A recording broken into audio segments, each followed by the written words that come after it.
हाँ जी, good evening everyone.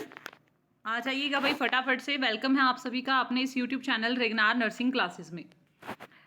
तो आज फिर से हम एक नया सेशन स्टार्ट करने वाले हैं। जो भी बच्चे न्यू हैं चैनल पे सब्सक्राइब कर लीजिएगा। और रेगनार नर्सिंग एकेडमी चंडीगढ़ इस SIC UPSC नर्सिंग ऑफिसर के लिए स्टार्ट किया है भाई आप लोगों के लिए एक 3 मंथ का लाइव बैच, जो कि 1 अप्रैल आज से स्टार्ट हुआ है। आप बच्चों से रिव्यूज जान सकते हैं बैच के। और ESIC UPSC नर्सिंग ऑफिसर के लिए GMCH चंडीगढ़ के लिए कंप्लीट लाइव बैच स्टार्ट हो चुका है 3 मंथ्स का, जिसकी अभी आज के लिए जो ऑफर प्राइस फीस रहने वाली है वो 2800 रहने वाली है। आप बाय कर सकते हो ऐप इंस्टॉल करके या डायरेक्टली पे कॉल करके मैसेज करके आज ही ऑफर प्राइस में अपना बैच बाय कर सकते हो। जो भी कैंडिडेट्स हैं GMCH नोटसेट 7 RRB की वैकेंसी के लिए तैयारी स्टार्ट करना चाहते हैं, ठीक है भाई, नोटसेट 6 का आपको पता नहीं था या आप अभी फ्रेशर्स हैं तो नोटसेट 7 के लिए तैयारी कर सकते हो आप। GMCH RRB DSSB सबके लिए कंबाइंड बैच है, 1 अप्रैल से स्टार्ट हुआ है। फीस है 4499, ठीक है भाई। तो चलिएगा स्टार्ट करते हैं आज का जो हमारा क्वेश्चन रहने वाला है।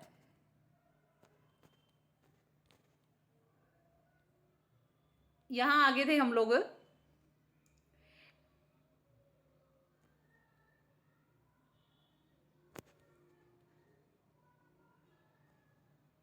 ये लास्ट क्वेश्चन हो गया था। नेक्स्ट है भाई, एक 30 ईयर ओल्ड क्लाइंट है, हिस्ट्री देखने को मिल रही है, बहुत सारे ट्रोमेटिक इवेंट्स हुए हैं उसकी लाइफ में। She represents at the physicians office with a complain of blindness. वो फिजिशियन के ऑफिस में गया, वो बोलता कि मुझे क्या हो रहा है, ब्लाइंडनेस देखने को मिल रहा है।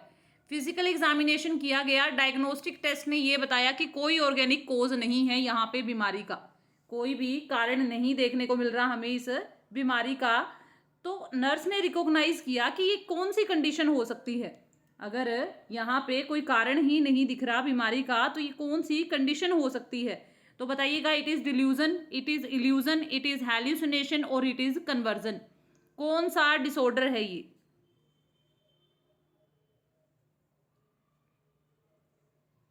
कौन सा डिसऑर्डर देखने को मिल रहा है? वैसे ट्रोमेटिक इवेंट्स आए थे उसकी लाइफ में, अब वो क्या कर रही है, वो बोल रही है कि मुझे ब्लाइंडनेस सा फील हो रहा है, ठीक है ना, ब्लाइंडनेस फील हो रहा है उसको। तो बताइएगा आप लोग कि यहाँ पे जो पेशेंट है वो कौन से डिसऑर्डर से सफर कर रहा है। हमें कोई भी ऑर्गेनिक कोज नहीं मिल रहा इसका।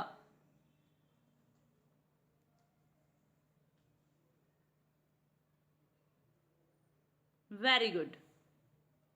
तो भाई डिल्यूजन, डिल्यूजन कल हमने सारे टाइप्स किए थे, डिल्यूजन, इल्यूजन, हैल्यूसिनेशंस कल हमने पढ़ा था। जिसने भी प्रीवियस वीडियोस नहीं देखे हैं, जो ये यूट्यूब के लेक्चर्स हैं, देख लिया कीजिए, ठीक है ना, डेली की डेली। तो भाई ये कौन से डिसऑर्डर से सफर कर रहा है अपना मरीज? ये है कन्वर्जन डिसऑर्डर। वो अपनी एंजाइटी, अपने स्ट्रेस को किस में कन्वर्ट कर रहा है भाई? वो कन्वर्ट कर रहा है इसको फिजिकल सिम्टम्स के अंदर। तो उसको बोला जाता है कन्वर्जन डिसऑर्डर्स। क्या बोला जाता है इसको? कन्वर्जन डिसऑर्डर बोला जाता है, जिसमें पेशेंट्स अपने साइन एंड सिम्टम्स, एंजाइटी को किस में कन्वर्ट कर रहा है? फिजिकल सिम्टम्स में कन्वर्ट कर रहा है। नेक्स्ट है, क्लाइंट है वो यूज नहीं कर रहा सीट बेल्ट को। When involve in the car accident he fractured ribs 5, 6, 7 on the left and developed a left pneumothorax. तो एक पेशेंट था जो कि सीट बेल्ट नहीं बांधी उसने और वो कार एक्सीडेंट हो गया, उसका फ्रैक्चर हुआ, उसको 5, 6, 7 रिब के ऊपर लेफ्ट न्यूमोथोरेक्स देखने को मिल रहा है। कौन सी असेसमेंट फाइंडिंग है जो ये इंक्लूड करेगी कि पेशेंट के अंदर लेफ्ट न्यूमोथोरेक्स के साइन एंड सिम्टम्स क्या आएंगे?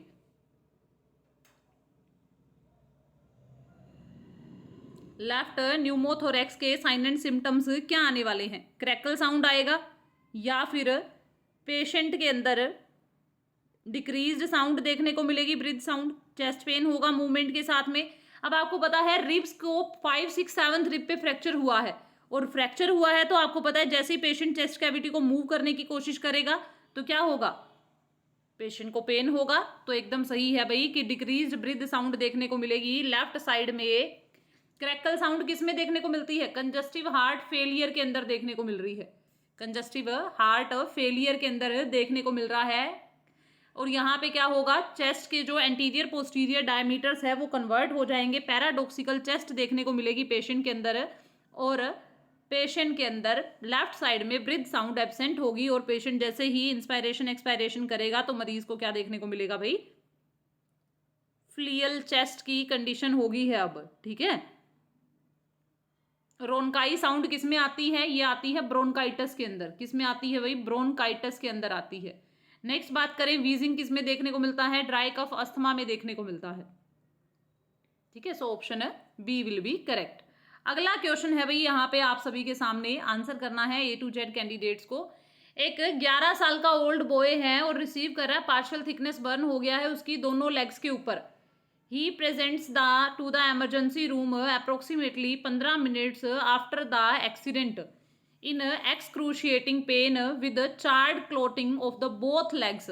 पेशेंट को पार्शियल थिकनेस बर्न हुआ है दोनों लेग्स के ऊपर, एमरजेंसी रूम में आया है 15 मिनट आफ्टर एक्सीडेंट, उसको पेन हो रहा है और दोनों ही लेग्स पे क्या हो गया है, जो क्लोटिंग है वो भी चार्ड देखने को मिल रही है, जम सी गई है, ठीक है, कपड़े जो हैं उसके। तो आप यहाँ पे क्या करोगे, सबसे पहले आइस पैक लगाओगे दोनों पे, डेब्राइडमेंट स्टार्ट करोगे और रिमूव करोगे सारे जो कपड़े हैं जो चिपके हुए हैं वूंड से, अप्लाई करोगे सिल्वाडीन क्रीम, ठीक है, सिल्वर सल्फाडाइजाइन लगाओगे, या दोनों लेग्स को कूल वाटर में डाल दोगे। आपको मैनेजमेंट करना है पेशेंट का, तो क्या करोगे, पार्शियल थिकनेस बर्न हुआ है दोनों लेग्स के ऊपर,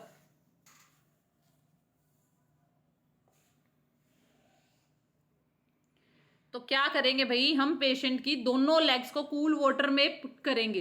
क्यों भाई, क्योंकि थर्मल बर्न हुआ है और कूल से क्या होगा, पेशेंट की टेम्परेचर जो है वो जल्दी से जल्दी क्या होगा, ठीक होगा।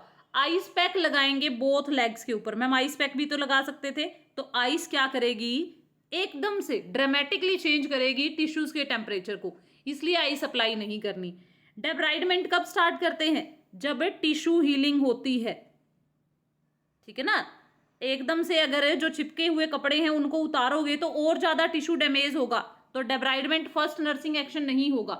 सिल्वर सल्फाडाइजाइन को कब अप्लाई करते हैं भाई, तो आपको बताया जैसे सिल्वर सल्फाडाइजाइन लगाएंगे पेशेंट को तो ये क्या करेगी, और ज्यादा हीट पैदा करेगी। अगर आप अभी डायरेक्टली वुंड के ऊपर अप्लाई करोगे तो थोड़ा टाइम रुकने के बाद, हीलिंग होने के बाद आप अप्लाई करते हो, डायरेक्टली अप्लाई नहीं करते हो, तो option D will be correct, cool water में इमर्ज कर देंगे।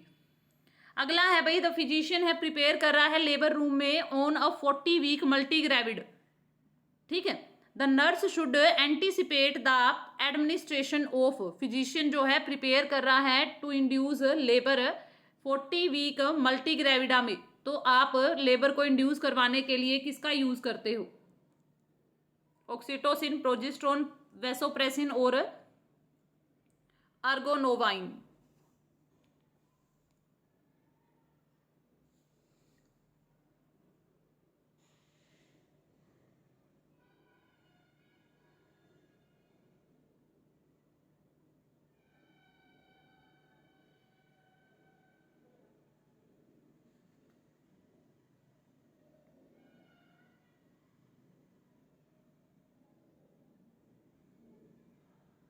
तो भाई ऑक्सीटोसिन का यूज करते हो आप लोग, है ना, ऑक्सीटोसिन का यूज किया जाता है लेबर को इंड्यूस करने के लिए, वेरी गुड। अगला है, प्रेग्नेंट क्लाइंट है during labour is irritable and feels the urge to vomit, the nurse should recognise this as the, तो नर्स जो प्रेग्नेंट क्लाइंट है वो क्या कर रही है भाई, ड्यूरिंग लेबर इरिटेबल फील हो रही है, अर्ज फील कर रही है वोमिट करने के लिए, जो नर्स है उसको रिकॉग्नाइज करना चाहिए। ये 4th स्टेज है, 3rd स्टेज है, ट्रांजिशन स्टेज है, या फिर 2nd स्टेज में है लेबर की। फीमेल बहुत ज्यादा इरिटेबल हो रही है और उसको वोमिटिंग करने की अर्ज हो रही है, तो इरिटेबल कब हो जाती है, जब फुल कॉन्ट्रैक्शंस आने लगती हैं और कॉन्ट्रैक्शंस लेस देन 2 मिनट्स हो जाती हैं और 60 to 90 सेकेंड के लिए कॉन्ट्रैक्शंस रहती हैं। तो लात हमने पढ़ा था, लात मारेगा बच्चा, लात मारेगा मतलब latent, active and transient stage, तो कौन सी होगी भाई, ट्रांजिशन स्टेज ऑफ लेबर, ठीक है। अगला क्वेश्चन है, एक फिजिशियन है, ऑर्डर रीड किया हमने, एडमिनिस्टर कर रहा है KCl 10% ओरल सॉल्यूशन, ठीक है, 1.5 ml, KCl की जो बोतल है उस पे आपको देखने को मिल रहा है 20 मिली इक्विवेलेंट पर 15 ml चल रहा है। तो ड्रग डोज कैलकुलेशन करना है आपको इन्फेंट के लिए।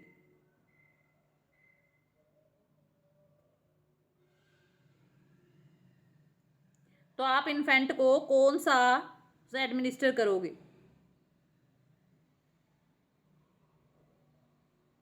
बहुत इजी है इसको तो निकालना, कैलकुलेट करने की भी नीड नहीं है। आपको पता है भाई कि 1 ml किसके इक्वल होता है? 1 ml is equal to 1.33 milliequivalent. इसके इक्वल होता है 1.33 मिली इक्विवेलेंट की इक्वल होता है। देन 1.5 ml ओरल सॉल्यूशन की बात की जा रही है, तो 1.5 ml किसके इक्वल होगा? 1 ml is equal to 1.33 milli equivalent.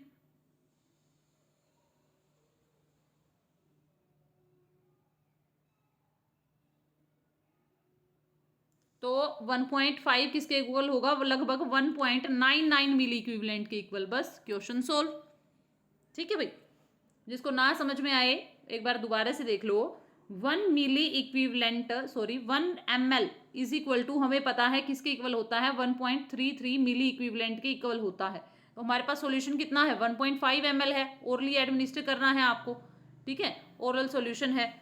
ठीक है, तो बताइएगा भाई कितना एडमिनिस्टर करोगे आप? Yes yes